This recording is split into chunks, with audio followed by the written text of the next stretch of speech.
The more guests I talk to and the more stories I hear, the even more clear it becomes that we as humans are not so different from one another. I've spoken to artists older than me, artists younger than me, and artists from all across the world. And no matter our backgrounds, we always seem to find something that we have in common. Today's guest made me feel like I was hearing part of my own life story in a way, especially when it comes to our childhoods and growing up being loners. Maybe you can find a bit of yourself in these stories and come to see how we are all not so different. This is the Myartisreal podcast. I'm your host, Jacob Johnson, and this is episode 7, Dejvid. So my name is David, spelled phonetically, which was my parents' idea, wasn't mine. That's why it's Dejvid. But it's pronounced David. I don't know. A lot of people have a lot of people have trouble pronouncing that when they see it. I'm an artist. I guess you could say I'm an illustrator more than an artist if you're being categorical about things. I usually work in a pointillistic that's stippling ink style. So I make individual dots, um, and I make a lot of illustrations. I've been working at it for how long has it been? So I finished college 2012. Yeah, that's 10 years. Wow, I've been working 10 years with the dots. So I've made I don't know how many artworks I've made, but I've made a lot, and all of them had tiny, tiny dots. We're talking. I have my favorite pen, and basically the only one I use is an isograph pen, which I loved the size 0.13 millimeters, which made tiny, tiny, tiny dots. We're talking literally 0.13 millimeters big, which is usually I worked in that. So the illustrations that I make are usually very small, except a few larger originals. But it takes a long time usually. Anywhere, but the smaller pieces, the smaller it is, the quicker it's done. So it can take 5 hours. I think the one that um, took me the longest took 800 hours, and the one that I'm making currently is gonna probably at the end take just about 800 hours as well. That's just a rough estimate, but 800 hours. I mean, I couldn't even imagine spending that many hours in, say, a video game, but spending that many hours on one single drawing takes a lot of patience. Not everyone can sit and draw for that many hours, but David has always been like that. Ever since he was a kid, he just never got bored. I just kind of like drawing even then. I just wanted to be left at my own devices and just do whatever I wanted, which was usually just drawing and making up stories in my head. I really vividly remember one kid at my school once asking me, "What are you doing in your home for the whole day?" And I just remember thinking, "What do you mean? There's so many things to do. You can never get bored." Then later, I realized that people do get bored. It's just me who's weird that way. So, where did you grow up? Where are you from? I grew up in Slovenia. That's a small country in Europe, mostly known for what is it mostly known for? Well, we had America's first lady was Slovenian, the former one, Donald Trump's wife, Melania. She's from Slovenia. We have a famous philosopher, Slavoj Žižek. Yeah, I grew up in Slovenia, born in 1992. If anyone wants to visit, it's a really nice country to visit. It's a very picturesque. What was the town like that you grew up in? I grew up in a small town of 10,000 people, so essentially um, a bit more than a village. I grew up there. It's an industrial town. Well, it was. Um, and I think a lot of the inspiration for the work I do originates from there, in a sense. Um, it's the post-industrial age. It was a coal mining town. which lost the coal mine. So there was a lot of unemployment, a lot of those things. And just the machinery and everything associated with it kind of embedded itself in my subconscious. So I still draw a lot of mechanical things. Usually, there's like a intertwining between the mechanical and the natural, which the town itself has in it, like the remnant of a industrial age now slowly taken over by nature. If I analyzed a lot of my works, I would find kind of a correlation with that. I could find like a subconscious link with a lot of stuff that I'm making. Looking back, would you consider your childhood to be a good childhood? Did you enjoy it? Yeah, growing up in that sense, objectively speaking, it was fine.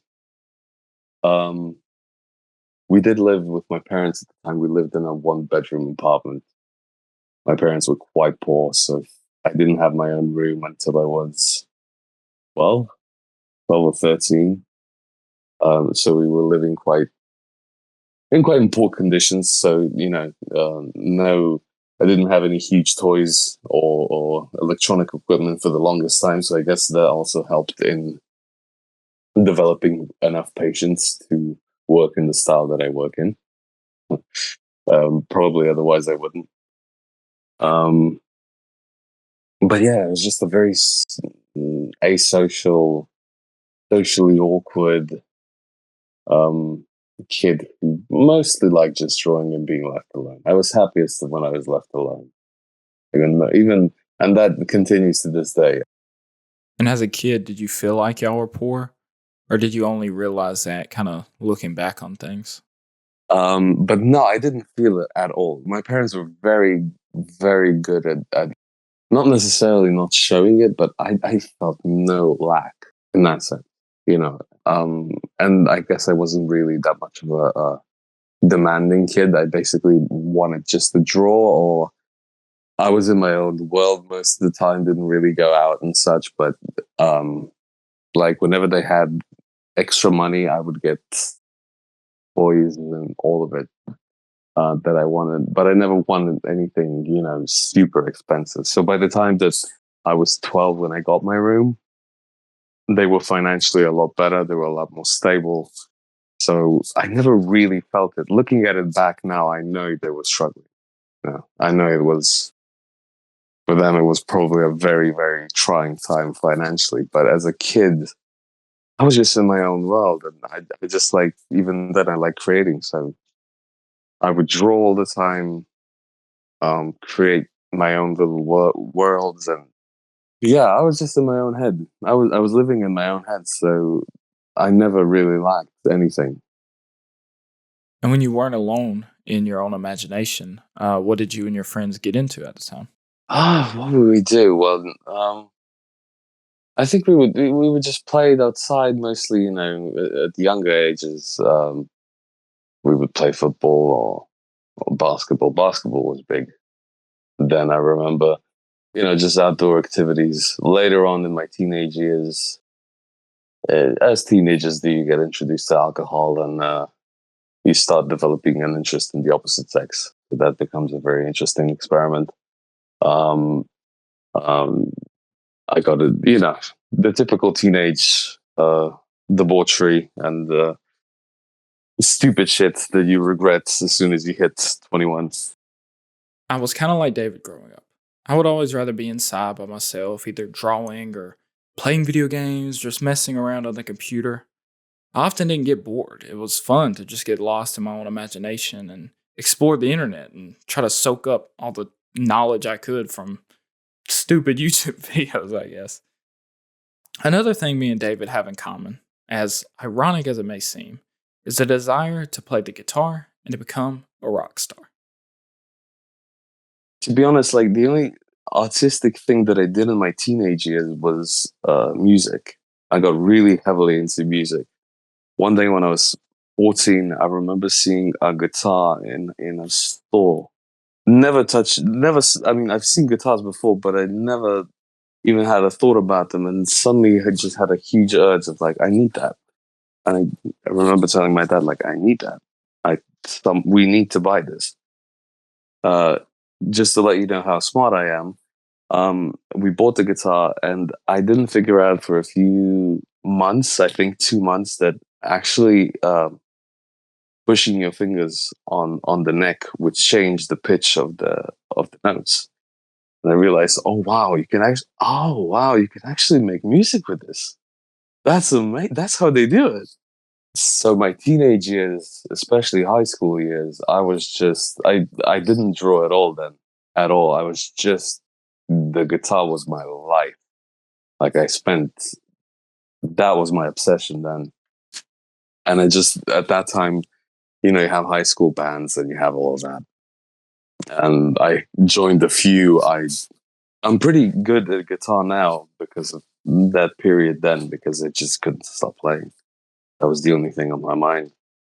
I was convinced that I was going to be a high school dropout because I was going to go into a rock band, even though it was 2003, 4, when rock music really wasn't what it was. But I thought, no, I'm gonna make a band. We're gonna be like Aerosmith or something, and we're gonna rule the world.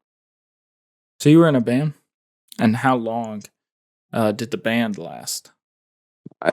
We just dabbled in you know, it was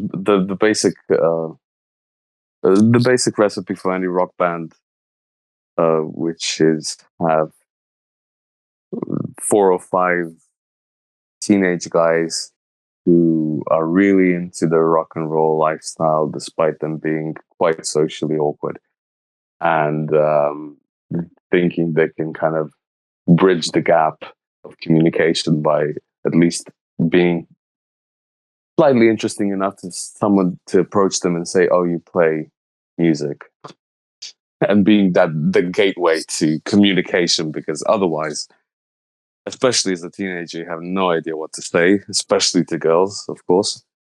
Um, but yeah, those. I think I would be, if I found a recording from that time, I would definitely not listen to it. In fact, I would probably delete it.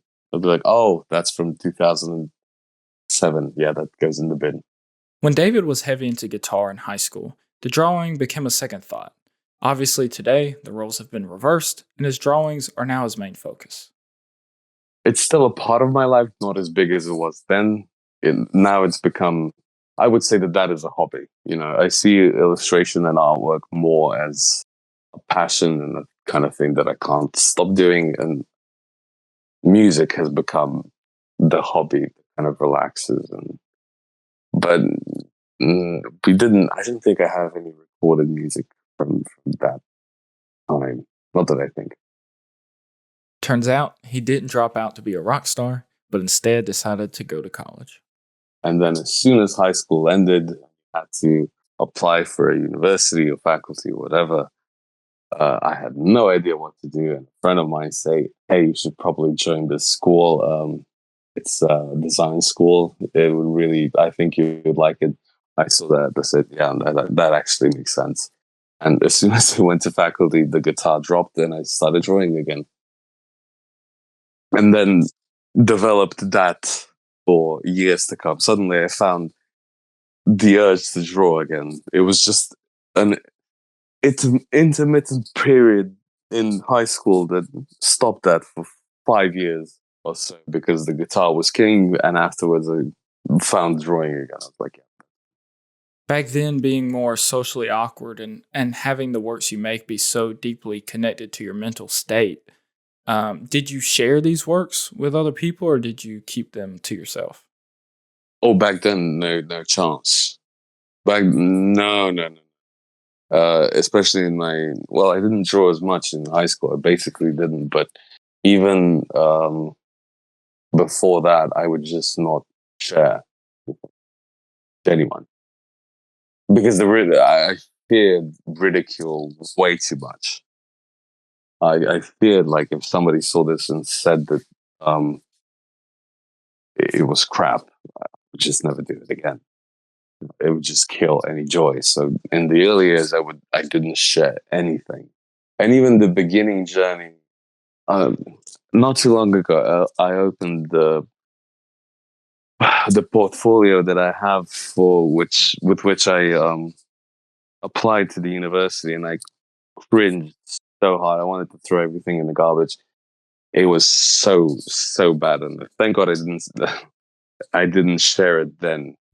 I only started sharing online much later, much later. I occasionally shared a few things before that, but I would delete it almost the next day instantly. It's like, because what am I doing? Am I just back then? It was a question of, am I just doing this for attention, or what is it? Why am I sharing this? But later, I only became like confident enough to say, like, yeah, I'll just put it there and see what happens. When looking back on these older works, are you able to recall what you were going through during that time period? Yeah, definitely.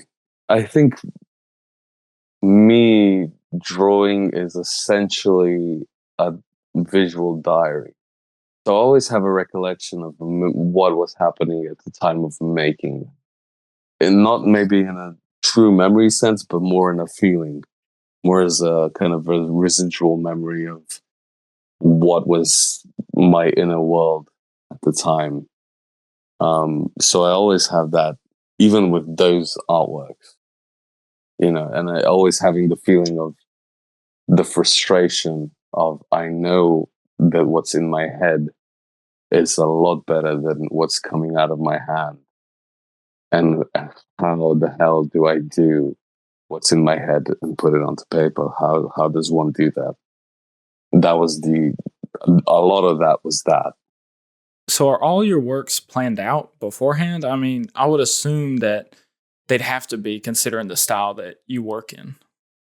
I always, I even back then, and especially now, I just can't, I can't doodle. Like, I can't just sketch for the sake of sketching most of the time, or just for even studies or anything. I always needed an extra bit. It needed to make it needed to have some substance to it. It needed to feel something that I wanted it to be. Because just doodling for the sake of it, or it felt insufficient. It felt like it needed more. I needed more to be even stimulated to make it. And as soon as I realized that I can actually that this, and I realized it gradually, but once I realized that this is essentially a visual diary of all of my thoughts and feelings from a certain period, then it became um it kind of opened up world. Like, I can, this is what I'm doing now. It's not doodling, it's not nothing. I'm essentially, mapping out my thoughtscape, if that's a word. So, after you finish a piece, do you get a feeling of sort of mental clarity? Yeah, in fact, I do. I did go through to a therapist a few times in my life, and whenever this came up, the therapist would say, "Yeah, you should definitely continue that for sure, because it always, if nothing else, it clarifies the any jumbled up emotions, anything that kind of becomes too intertwined, and you can distinguish one emotion and one thought from the other. Once I finish an artwork, I can. It feels liberating. There's that catharsis feeling of something being uh, kind of figured out, yes, in a sense. And when did you start drawing with this technique of using dots? Well, the first one I made was in 2013. I remember that, the one that I said I would never do again. I always liked I always liked ink medium. I liked the black and white contrast that the ink provides, but I also really liked realism and surrealism, things like that. So in design school, someone introduced me to said, you should try dots. It's the printer style. They called it the printer style. You can be like a printer, right? You can do dots, and if you want that realism in ink, you should try that. And I tried that with the very first design I did, which was I think like a memento mori kind of piece of a skull and books and something. And I just remember hating it so much. From the bottom of my heart, I was cursing out everyone who advised me to do this, and why am I even doing this? Like, this is so time consuming. I said I would never do it again. About a month later, I did it again. I don't remember what I did, but I just said to myself, yeah, maybe I should give it another try. And I really liked it. David sees his art process as more of a meditation. He doesn't get overwhelmed by the amount of time that's needed to complete a single piece. He normally just sits back and relaxes while listening to a podcast or other content. I don't consider it work. It feels like a meditation. And I even heard that I could consider this like a working meditation. I think they call it, or something of the kind, where you do something, but it's still considered like the repetitiveness of the act itself. It kind of puts your head in a trance, and that's what's happening now. It basically feels blissful. I'm completely aware in the sense of what I'm doing. I'm in control. I know what's happening, but my mind relaxes immensely. It feels um, like a true meditation. Um, and on top of that, that slowly developed. I realized that it was really beneficial in that sense for me. But there was something about it that always fascinated me, and that's that. In fact, the whole drawing is black and white, like because there's black dots and there's white paper. But looked at from a distance, there's undeniably shades of gray. And that always blew my mind, even though it's such a simple thing. But just the separation between the dots could create a grayish color, a light gray, a dark gray, or complete black, even though it's nothing but black. And somehow, thematically, almost philosophically, that felt very compelling. Within David's works, stories play a huge role. From a young age, he was an avid reader and would often take the stories he had read and go over them in his own mind and change them to his liking. So, what do stories mean to you? How do you explain a very complex thing, which is human thoughts and human emotions and morality in general? How do you explain it in a story? And I always found the best stories to be the ones that are very succinct. They can be short, but that are incredibly, poignant and powerful. And the story is very, very direct. It hits you. No matter, you might even not know straight away what it's saying, but you know that you've been struck. Stories, art, and creating has always been in David's DNA. It kept him entertained as a kid, and it allowed him to sort through his thoughts and tell the stories he wanted to tell through a medium that he found calming. What would you say the meaning of art is? The meaning of art for you, at least. I think for me personally, I think art is the pinnacle of humanity. In the sense, I think it's the best, and at times, of course, the worst, but also the best humans have to offer. Even at the darkest, some of the best art is from the darkest of places. Some of the best art is also from the best of places. It just is the most human thing we have. And it connects us really, we spoke about division a lot in the world, but I think art is the one thing that if you're left in a room with a painting or a drawing or whatever, and you're left with it, you will start to have a connection to it. Now, the connection might be, I really don't like this. The connection might be like, I don't care for this. But it will be like having an actual conversation with a human, only you're doing it in your head. Because you know it's made by humans, you know it's made by us.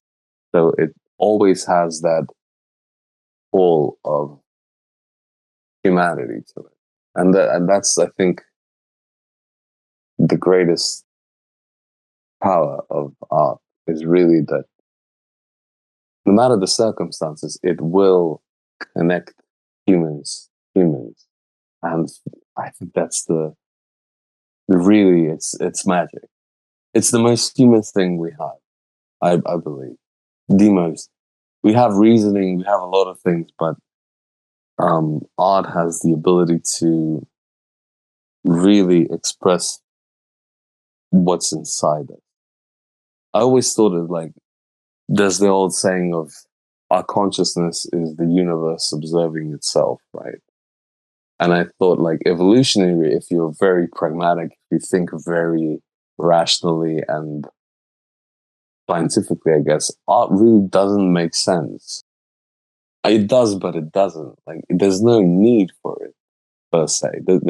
There's no survival mechanism direct to our, immediate threat or anything that art will solve. But no matter, every culture has it.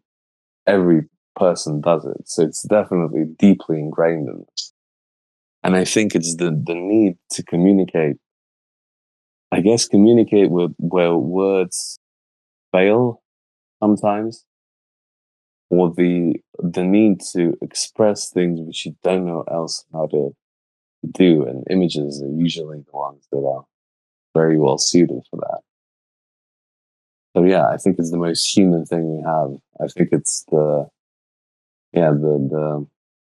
top of our achievement. A big thanks to Dejvid for coming on this episode of the podcast and sharing his story. You can check out works by Dejvid featured in our current exhibition titled Hail of a Ride. The show is currently live on our website, myartisreal.com. If you enjoyed this episode, please share it with your friends and family so we can keep making more. This episode was produced, recorded, and edited by me, Jacob Johnson, and I will see you in the next episode of the Myartisreal podcast.